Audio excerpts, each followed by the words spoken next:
Everyone other than Gary go today? Yeah. Gary went today. Gary went today. Everybody went today. Yeah. Do you feel like there's any possibility, like whether or not he played, that Gary will be active? Yeah, I do. I think he'll be active, but I don't know that. But we have to go through the 2 practices and see. I think by the end of the day, rosters will be finalized. But I mean, looked pretty clear. You got your team, and I'm curious, just when you talk about the roster construction at the end, you mentioned fit. And future to a degree on like how you guys determined. So just sort of what went into the guys who won the camp battle or who are going to make this 15 man. Yeah, all those above. Fit, future. Can they help us now? Can they help us later? Attitude. The cultural piece, like the character piece. I mean, like. We want high character guys, and some of the guys you release have high character, but all that comes into one, and we make a decision as a whole team. Andre brings that kind of juice, that fire all the time. Yeah. Is that a big? Obviously, we saw what he could do when asked. But is that part of it too? That in the practice, that sort of. Yeah. Well, I mean, this is probably as far as training camps, the evaluation of training camp was probably higher this year than for me in any years in recent memory. I'm sure I've had them, but I mean, it came down to, we were going to release 2 good players, and we knew that, and we had to make rough choices because all the guys who release are NBA players in my opinion. Even our 2-ways were difficult. So, it's just one of those camps that we had a lot of guys. You could see it early, and we had to make tough decisions. I've been to the practices often. I don't think the referees are really all that necessary. Yeah. It's going that hard. And yet, Giannis finishes 3 and 1s. Yeah. What can you say about this team and their willingness to compete? Yeah, I mean, I've been to a lot of open practices myself, unfortunately. And yesterday was fantastic. First of all, I thought the fan involvement was at a high level, and our guys actually play. As a coach, you understand it could go anywhere. It was great that, as I told the guys, that was a 1990s All-Star game compared to a 2000 now All-Star game. Like we actually guarded each other, we played, we fouled, and that was good to see. Well, I think that's what we have to be. And I don't know what it says yet, but we'll find out. Right now, we're doing all the right things. The guys are doing all the right stuff. But the season kind of starts, and it tells another story, and we'll see that. But I love where what our mental approach is now. I love our leadership right now, too. It's a long season, Doc, but what does the opener mean to you every year? What do you kind of think? Yeah, that's a good question. I don't actually know the answer to that. It's the start of a season, of hope. And every year your team, it depends on the team you have, what that hope is and what that goal is, and promise. And, it's a grind. But I'm still at the place where I can't wait for it to start. I still have butterflies. Someone asked me last night, do you get nervous? I said, yeah, because as a coach, you can't play. You can only hope that, did we do this? Did we do this enough? Do they have it? Are they prepared? Are they ready? And then you have to evaluate early in the season. Like last year, we made a lot of changes from the beginning to the starting lineup and different things. Hopefully, we think we have it right, but I'm sure there'll be changes we have to make. So I love it. I love opening them at home. That's always nice, too. Talking about yesterday, you kind of mentioned that you got to let referees know we're going to be a physical team. Yeah. And we got to get them used to it. So yeah. Guys aren't falling out of games. Yeah. But we're always going to do that. We're lucky enough that we can do that.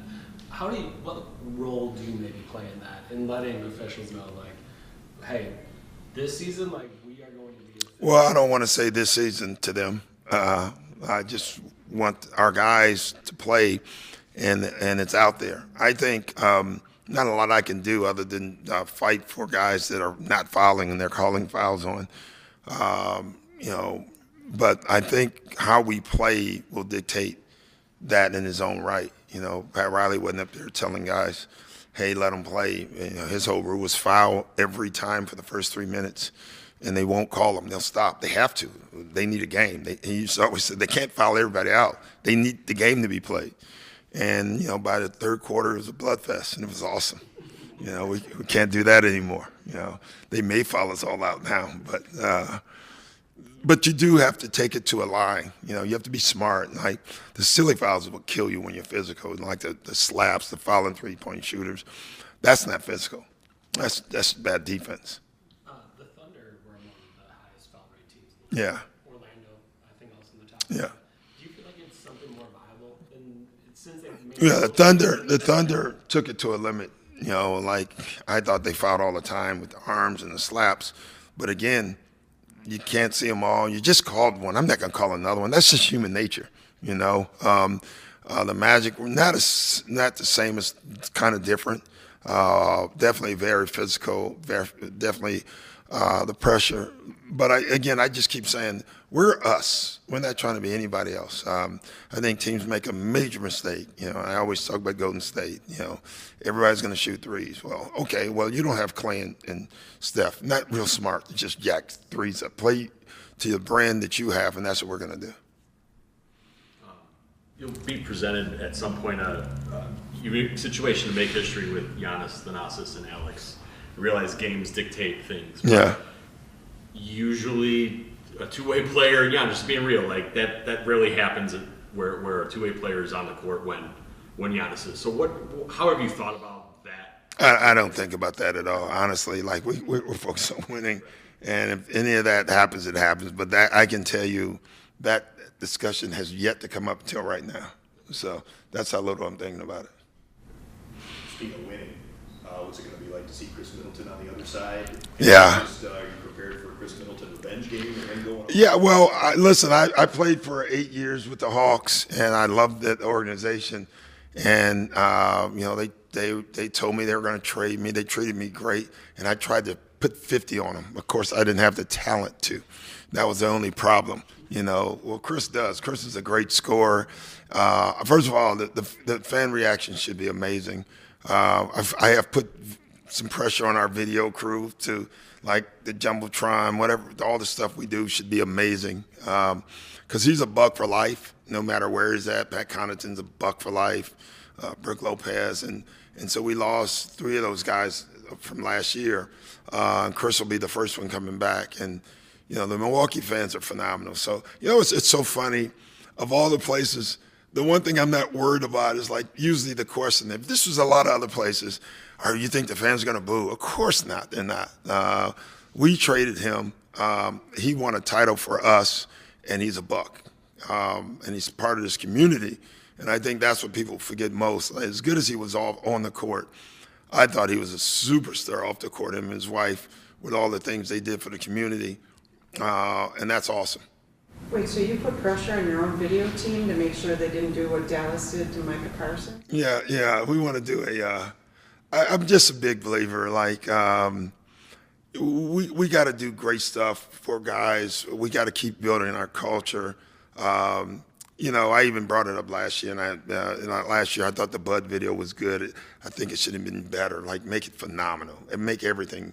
These guys have given their life to your city and to your team, and we should always pay it forward and pay it back because these guys may be part of our organization, you know, when they're finished. You know, that's what great organizations do. We keep bringing guys back. You know, so yeah, I do. On that stuff, it's got to be good. Like, it's got to be great. They deserve it. And a later heard question: are you friends with Dave Roberts? Like, is there a story behind that? Yeah. We golf, or we put it like, we plan on golf a lot. We never actually get to do it much. And I got to know him pretty well when I was coaching the Clippers. So, you know, I told him, man, I can't wait to see you for Game 6. Probably shouldn't have said that. The trash talk didn't go well for me on that one. Yeah, he replied for sure. Not much you can do. So, right when I threw it out there, I'm thinking, it's probably not a good one. So, but as I said, the Brewers, like, I hope the fans they had an amazing year, And if you're going to lose, you lose to the most historic game in Major League history, and that's how they lost. Like, not a lot you can say.